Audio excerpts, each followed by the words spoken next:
ایک بوڑھا شخص ٹرین میں سفر کر رہا تھا۔ اتفاق سے وہ ٹرین کے ڈبے میں اکیلا ہی تھا۔ کچھ دیر بعد 7-8 لڑکیاں اس ڈبے میں سوار ہوئیں۔ سب لڑکیاں ایک دوسرے سے ہنسی مذاق کر رہی تھیں۔ ایک لڑکی نے کہا، چلو ٹرین کی زنجیر کھینچتے ہیں۔ دوسری لڑکی نے کہا، یہ بات ٹھیک نہیں کیونکہ بورڈ پر 500 روپے جرمانہ اور 6 ماہ قید لکھی ہے۔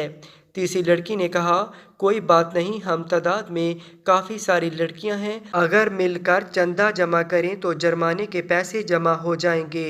بوڑھا آدمی لڑکیوں کی باتیں بڑے غور سے سن رہا تھا۔ لڑکیوں نے چندہ جمع کیا تو وہ 500 کی بجائے 1200 جمع ہوئے، جن میں 500 کے 2 نوٹ، 50 کے 2 اور 100 کا 1 نوٹ شامل تھا۔ پہلی لڑکی نے وہ پیسے اپنے بیگ میں رکھ لیے۔ چوتھی لڑکی نے باقی لڑکیوں سے کہا کہ ٹرین رکنے پر کسی نے پوچھا تو ہم کہہ دیں گے اس بوڑھے شخص نے ہی زنجیر کھینچی ہے۔ جرمانہ بوڑھے پر ہوگا اور اسی طرح ہمارے پیسے بھی بچ جائیں گے۔ بوڑھے نے لڑکیوں سے کہا کہ میں نے تمہارا کیا بگاڑا ہے جو میرے خلاف منصوبے بنا رہی ہو؟ بیٹا ایسی حرکت مت کرو، مگر انہوں نے بوڑھے کی ایک نہ سنی اور زنجیر کھینچ ڈالی۔ ٹرین رکی تو تھوڑی دیر بعد ٹی ٹی اور کانسٹیبل ڈبے میں داخل ہوا اور پوچھا کہ کسی نے زنجیر کھینچی تھی۔ تمام لڑکیوں نے یک زبان ہو کر کہا کہ اس سامنے والے بوڑھے نے زنجیر کھینچی ہے۔ کانسٹیبل نے کہا، بابا جی شرم نہیں آتی، اس عمر میں ایسی حرکتیں کرتے ہو؟ اب قید اور جرمانے کے لیے تیار ہو جاؤ۔ بوڑھے آدمی نے کانسٹیبل سے کہا، بیٹا میں مانتا ہوں زنجیر میں نہیں کھینچی، مگر بہت مجبور تھا، میرے پاس 1200 روپے تھے جو ان لڑکیوں نے مجھ سے چھین لیے۔ یہ سامنے والی لڑکی جس نے نیلے رنگ کا دوپٹہ اوڑھ رکھا ہے، اس نے میرے پیسے اپنے بیگ میں ڈالے ہیں، آپ بے شک چیک کر لیں۔ 500 کے 2 نوٹ، 50 کے 2 اور 100 کا 1 نوٹ بیگ سے ملے گا۔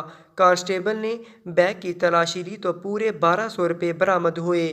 کانسٹیبل نے وہ پیسے بوڑھے کے حوالے کیے اور اگلے اسٹیشن پر لڑکیوں کو ٹرین سے اتار کر قید خانے میں ڈال دیا۔ جب لڑکیاں کانسٹیبل کے ساتھ ٹرین سے اتر رہی تھیں تب بوڑھے کو غصیلی نظروں سے دیکھ رہی تھیں۔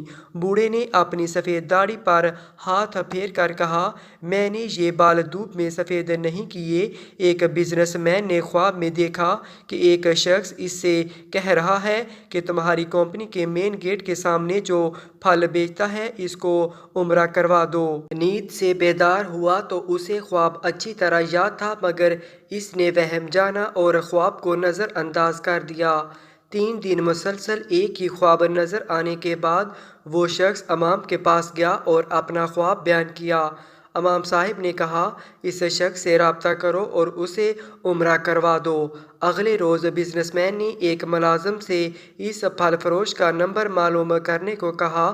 بزنس مین نے فون پر اس پھل فروش سے رابطہ کیا اور کہا کہ مجھے خواب میں کہا گیا ہے کہ میں تمہیں عمرہ کرواؤں، لہٰذا میں اس نیک کام کی تکمیل کرنا چاہتا ہوں۔ پھل فروش زور سے ہنسا اور کہنے لگا، کیا بات کرتے ہو بھائی، میں نے تو مدت ہوئی کبھی فرض نماز ادا نہیں کی اور تم کہتے ہو کہ تم مجھے عمرہ کروانا چاہتے ہو؟ بزنس مین اصرار کرنے لگا اور اسے سمجھایا کہ میرے بھائی، میں تمہیں عمرہ کروانا چاہتا ہوں، سارا خرچ میرا ہوگا۔ خاصی بحث کے بعد آدمی اس شرط پر رضامند ہوا کہ ٹھیک ہے، میں تمہارے ساتھ عمرہ کروں گا، مگر میرے تمام اخراجات تمہارے ذمہ ہوں گے۔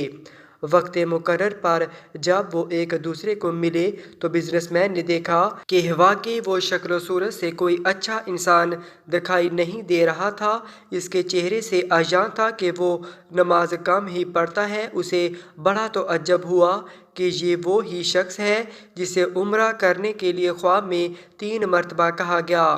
دونوں مکہ مکرمہ عمرہ کے لیے روانہ ہو گئے۔ مقامات پر پہنچے تو غسل کر کے احرام باندھا اور حرم شریف کی طرف روانہ ہوئے۔ انہوں نے بیت اللہ کا طواف کیا، مقام ابراہیم پر 2 رکعت نماز ادا کی، صفا و مروہ کے درمیان سعی کی، اپنے سروں کو منڈوایا اور اس طرح عمرہ مکمل ہو گیا۔ اب انہوں نے واپسی کی تیاری شروع کر دی۔ حرم سے نکلنے لگے تو پھل فروش بزنس مین سے مخاطب ہوا اور کہنے لگا، دوست، حرم چھوڑنے سے پہلے میں 2 رکعت نفل ادا کرنا چاہتا ہوں، نہ جانے دوبارہ عمرہ کی توفیق ہوتی بھی ہے یا نہیں۔ بزنس مین کو کیا اعتراض ہوتا؟ اس نے کہا، نفل پڑھو اور بڑے شوق سے پڑھو۔ پھل فروش نے اس کے سامنے نفل ادا کرنے شروع کر دیے۔ جب سجدہ میں گیا تو اس کا سجدہ طویل سے طویل تر ہوتا چلا گیا۔ جب کافی دیر گزر گئی تو بزنس مین نے اسے ہلایا۔ جب کوئی حرکت نہیں ہوئی تو اسے معلوم ہوا کہ پھل فروش کی روح حالت سجدہ ہی میں پرواز کر چکی تھی۔ پھل فروش کی موت پر اسے بڑا رشک آیا اور وہ رو پڑا کہ یہ تو حسن خاتمہ ہے، کاش ایسی موت میرے نصیب میں ہوتی۔ اس خوش قسمت انسان کو غسل دیا گیا اور حرم میں ہی اس کی نماز جنازہ عطا کی گئی۔ ہزاروں فرزند اسلام نے اس کا جنازہ پڑھا۔ وفات کی اطلاع اس کے گھر والوں کو دی جا چکی تھی۔ بزنس مین نے اس کے گھر کا تمام خرچہ اپنے ذمے لے لیا۔ پھل فروش کی بیوی سے تعزیت کرنے کے بعد بزنس مین نے کہا، میں جاننا چاہتا ہوں کہ تمہارے شوہر کی ایسی کون سی عادت یا نیکی تھی کہ اس کا انجام اس قدر عمدہ ہوا اور اسے حرم میں سجدہ کی حالت میں موت آئی؟ بیوی نے کہا، بھائی، میرا خاوند کوئی نیک آدمی تو نہیں تھا، میں اس کی کوئی خاص خوبی بیان تو نہیں کر سکتی، ہاں مگر اس کی ایک عادت یہ ضرور تھی کہ وہ ہمارے ہمسایہ میں ایک غریب بیوہ اپنے چھوٹے بچوں کے ساتھ رہتی تھی۔ میرا شوہر روزانہ بازار جاتا تو جو چیز اپنے بچوں کے لیے کھانا پینے کی لاتا وہ اس بیوہ اور اس کے یتیم بچوں کے لیے بھی لے آتا اور اس کے دروازے پر رکھ کر اسے آواز دیتا، اے بہن، میں نے کھانا باہر رکھ دیا ہے، اسے اٹھا لو۔ یہ بیوہ عورت کھانا اٹھاتی اور آسمان کی جانب سر اٹھا کر دیکھتی اور کہتی، اے اللہ رب العزت، آج پھر اس نے میرے بھوکے بچوں کو کھانا کھلایا۔ اے اللہ رب العزت، اس کا خاتمہ ایمان پر فرما۔ زندگی تو جیسے تیسے بہرحال گزر ہی جانی ہے، لیکن جس قدر ممکن ہو لوگوں کی مدد کیا کریں۔ اللہ تعالی ہمیں ہر طرح کی برائیوں سے اپنی پناہ میں محفوظ رکھے اور ہمارا خاتمہ بھی ایمان پر فرمائے۔ آمین ثم آمین۔